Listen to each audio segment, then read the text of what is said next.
TRP haunted में आपका स्वागत है। कुछ अनशुल जी बातें। कहानी शुरू होती है। अब शिवपुर गांव में अधिकतर लोग खेती करने वाले ही थे। पूरे गांव में सिर्फ 2 ही कुएं थे जिनसे लोगों को पानी मिलता था। कुछ समय बाद गांव का एक कुआं पूरी तरह सूख गया। अब पूरे गांव के लोग पानी की जरूरत के लिए एक ही कुएं पर निर्भर थे। दूसरे कुएं से पानी भरते भरते लोगों को लगा कि कुएं में कोई भूत रहता है। जब गांव के किसान कुएं से पानी भरते थे तो उन्हें अजीब सी आवाजें सुनाई देती थी। खेती करने वाले पुरुषों की पत्नियां तो डर के मारे कुएं के आसपास भी नहीं आती थी। धीरे धीरे पूरे गांव में बात फैल गई कि कुआं भूतिया है।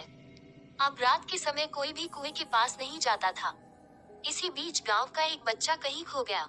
काफी ढूंढने के बाद भी बच्चा जब नहीं मिला तो कुछ लोग कुएं के पास बच्चे को देखने के लिए गए। वहां पहुंचे लोगों ने बच्चे को कुएं के अंदर मरा हुआ पाया। अब एक तो कुएं का पानी खराब हो गया और दूसरा बच्चा कैसे मरा इसको लेकर गांव के सभी किसान परेशान हो गए थे। सबने एक दिन मिलकर नया कुआं खोदने की सोची।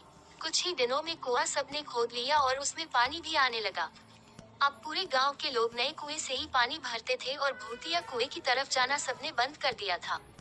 बड़े लोग तो समझदार थे, इसलिए कुएं के आसपास नहीं जाते थे, लेकिन बच्चे वहां अक्सर खेलने के लिए पहुंच जाते थे। एक दिन 4-5 बच्चे भूतिया कुएं के पास खेल रहे थे। तभी एक बच्चा कुएं में गिर गया। उसके चीखने की आवाज सुनकर पूरे गांव वाले दौड़ते हुए भूतिया कुएं के पास पहुंचे। उन्होंने कुएं के अंदर देखा तो बच्चा मरा हुआ दिखा। सबने उस बच्चे के साथ खेल रहे दूसरे बच्चों से पूछा, आखिर क्या हुआ था? बच्चों ने कहा वो खेलते खेलते पानी को देखने गया और अचानक कुएं में गिर पड़ा। इस हादसे के बाद गांव वालों ने तुरंत एक तांत्रिक को जाकर कुएं के पास बुलाया।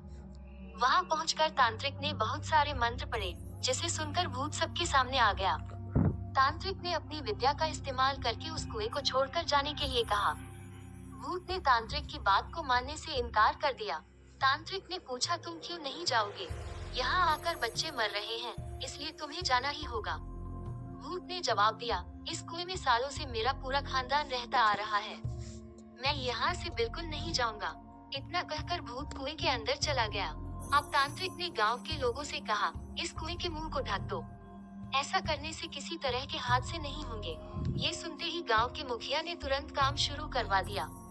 दूसरे दिन कुएं के मुंह पर जाली डालकर पूरी तरह से रेत और सीमेंट से पक्का ढक्कन बना दिया गया और उसे ढक दिया गया। अब सारे व वाले खुशी खुशी रहने लगे। उस दिन के बाद से गांव में ऐसी किसी तरह की घटना नहीं हुई और भूतिया कुएं के डर से लोग मुक्त हो गए। उम्मीद है आपको मेरी कहानी पसंद आई होगी। ये कहानी